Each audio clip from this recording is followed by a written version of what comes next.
We would like to welcome our first speaker, who would be representing the scientific part of the meeting. The first talk is coming from Pavel Kordik, who's researcher and vice dean for development at the Czech Technical University here in Prague. He'll introduce himself and I'll launch his slide shortly. Thanks a lot. Thanks for inviting me.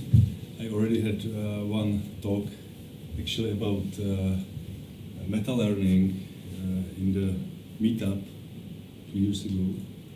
And today I would like to inspire you how you can use meta-learning in this challenge. So, as I was introduced, I'm a researcher at Czech Technical University. I still consider myself as a researcher. I'm doing quite a lot of administrative stuff, but still, I like research. And we also have a company commercializing some of our results in the recommendation domain.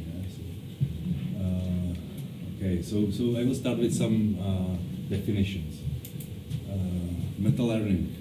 What is the meta-learning? There are several definitions, starting from this, for example, that learners should be aware of the environment and in control of their own learning. This is something what is also expected in the challenge. Then some more recent definitions that the meta-learning system should include some subsystem which adapts with experience. So not only one meta-learner, but also some higher level learning system. I think it's not necessary that those are divided. So, If you could speak up a little bit, because okay, thanks. Yeah. Sorry for speaking. Okay, so another couple of definitions. So meta-learning is concentrated on accumulating experience from several domains. And then applying it somewhere else. So you might also know this. It's called sometimes transfer learning as well. And then this definition I maybe like the most. The meta-learning monitors automatic process of learning and then adapts to become better, faster on solving new tasks. So just quick info how some of the recent meta-learning systems look like. So, some of them rely on knowledge base, on knowledge repository, where you store information about learning. So you might have several different learning algorithms, and then you benchmark it, and together with some metadata, you store it in the metadata base. And then you really use this knowledge to improve the learning. So another graph that you collect some data, for example, then some pre-processing, machine learning, and at the same time you benchmark this data these methods on data, and you store this knowledge somewhere. What is the metadata here? Typically we talk here about some simple measures, attributes, landmarking, which is that you run simple, fast methods to find out which are working well and which are not.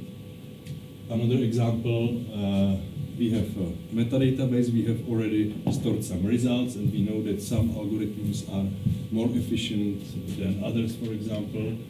So then we collect new problem, new data set, we compute this metadata, and based on this metadata, we select some nearest neighbors, and I mean the algorithms. And these algorithms, or pre-selected, can be then recommended for solving the task. So it's one of possible approaches. As you see, this environment is much more complex, and you can also store more information about the learning process itself. And currently, this week, there is open machine learning workshop or symposium during the week. So if you follow this link, you'll learn more about this open source project, which is trying to concentrate results of machine learning and build, in fact, the metadata base for recommending stuff. What are the problems with this approach? Sometimes, when you use different environments, it might not be comparable. Also, there are more, not just algorithms involved, but you have like pre-processing pipelines and so on. So this is something what is quite difficult to store and to find nearest neighbors, for example, and so on. Also, most of you maybe know these Frankenstein ensembles, which are winning challenges on Kaggle. So you, in fact, combine a lot of algorithms together, and it's very difficult to store this and find nearest neighbors. So, in fact, this was not the only definition and not the only meta-learning system. Some people consider ensembling as meta-learning, and of course they are right, because some ensembling methods exhibit the properties which were defined in the introduction. So, for begging is, if you know begging is not a good example, but when you look at boosting, in boosting you construct learners one by one, and then you look at the performance of previous learners, and you add new learner in order to focus on misclassified data. So this is something what is really the meta-learning. Or stacking, you take a lot of base learners and then you put it together and you learn, you teach some meta model which is trying to find out, the proper combination of these methods for the output. This is my work 10 or maybe 15 years ago. I published in my dissertation thesis. It's a growing network which is based on GMDH theory. It's from Professor Ivachnenko, pioneer of deep learning. He published these results in 70s, so it's very, very old one. And based on this, there are some growing networks. Again, you can see a lot of base learners, and then you stack it together and combine it in a gradual way to grow some network based on the data you have. It's quite hard to find out what is the best approach. Many people use deep learning now, or these Frankenstein ensembles, but the problem is that how you can evaluate the method is the most appropriate for your task. The evaluation process is very time consuming, and we don't take time here into account. When we take time into account, then here are some results, our recent results. Then you find out that, for example, deep learning is easily outperformed by some simple models, which are looking like this. For example, you have just some sigmoid classifier and some ensemble of sigmoid classifier. So very simple model, and it can learn much faster than deep learning. And on this data, it achieves the same accuracy as deep learning in fraction of time. So this is something that is very important, especially in the challenge when the time is very important. I don't know if you know about AI challenge Microsoft organized in 2011. It was about artificial intelligence for ants. You can find it on the net. And the winning bot was very simple. It was based on min-max algorithm and some really fast heuristics. And it was because they were also taking the time into the consideration, and the time allocation was very important and the resources limited. So That's why it's important. Sometimes when you try to build a better model, you need to optimize hyperparameters. And what I'm trying to say is that like more sophisticated techniques of optimizing hyperparameters can be also considered as a meta-learning. Yeah? I don't know if you know Hyperband, which was introduced quite recently. You can save a lot of time when you stop computing machine learning models which are not very perspective. Yeah? So, and you give exponential attention to models which are promising. Yeah? It doesn't work every time, but it can save you a lot of time and give you advantage again. Okay, so it was the word of predictive modeling, and now I move to the world of recommender systems. Again, machine learning, but a bit different. You have a lot of data, a lot of users, and a lot of items, and you are recommending items to users or vice versa. And here are some results which were measured on offline data, some cross-validation of what is it? Movie Lens. It's very famous public data set for recommender systems. And you can see that the recall, it's like performance, is going up here. And when you take into consideration also like catalog coverage, then we find out that the regions here are much better, and in like real production drives much more clicks and traffic than here. Yeah? So we were trying to beat this Pareto front. So these are some ensembles of methods combined together. So again, you can see that the ensembling can be also used here in the recommender system. The same in clustering. The problem with clustering is, this is work of one of my PhD students, is that you don't have information about the performance, very similar to reinforcement learning. Yeah? So you have to use unsupervised criteria during the training process to make it better. Yeah? You can make some ensembles, but you still need some way how to proceed forward. And there are many unsupervised criteria that can be used, and some of them work well, some of them not, and they are very data dependent and so on, so it's a mess. Yeah? And this is the clustering of unsupervised criteria on different data sets, and you see that some of them are similar, some of them are different, but it's very hard, yeah, because you don't have the objective and you don't have really the function you are predicting. So in this case, we are trying to develop some system which will be driven by user interaction. Okay, and the first and final topic is the reinforcement learning, and that's the most interesting for you because you are going to apply it in this challenge.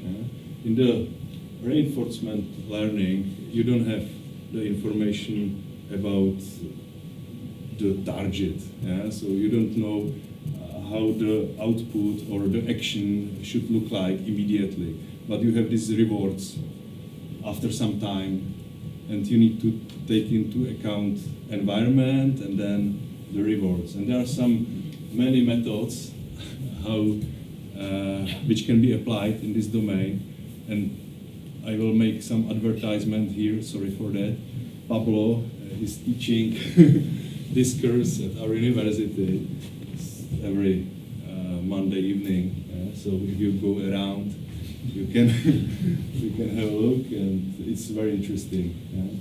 Because in reinforcement learning, you can find a lot of methods I mentioned before. For example, those who are used in predictive modeling and so on. For example, to model the policy, so you need to model functions, sequence of actions. One thing. Then you can also model the quality of the state.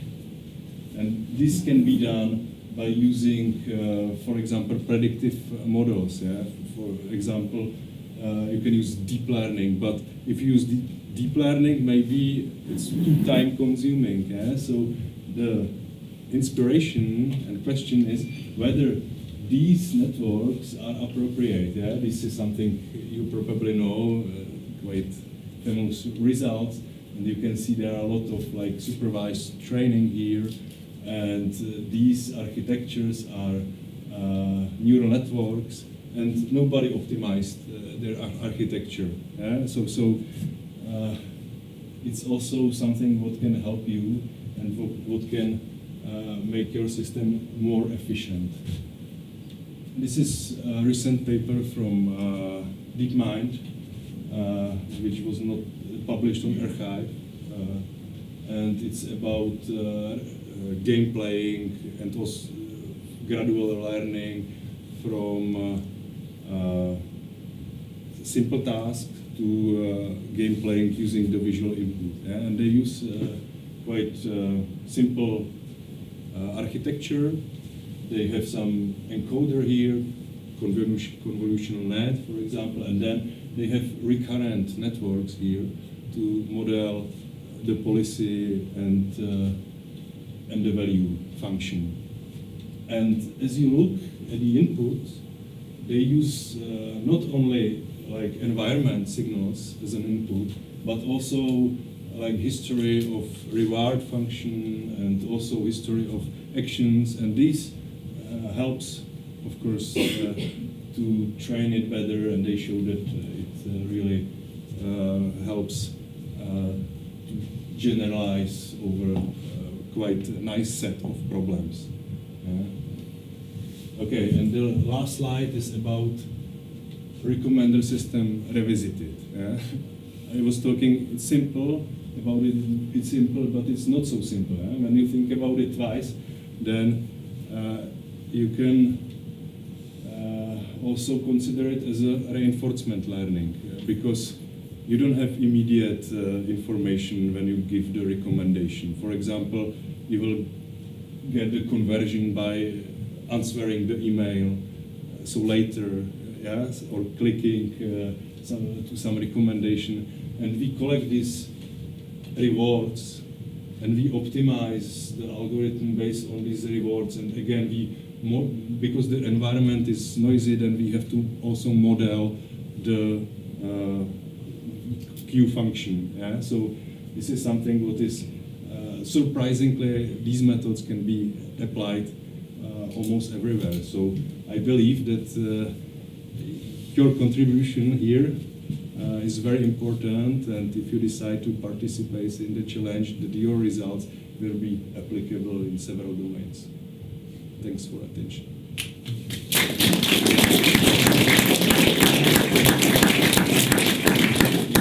Thank you very much, Pavel. We can accept a couple of questions to you right now, if anybody has some. And I will put more info here, yeah, so because it was quite compressed. So sorry for that.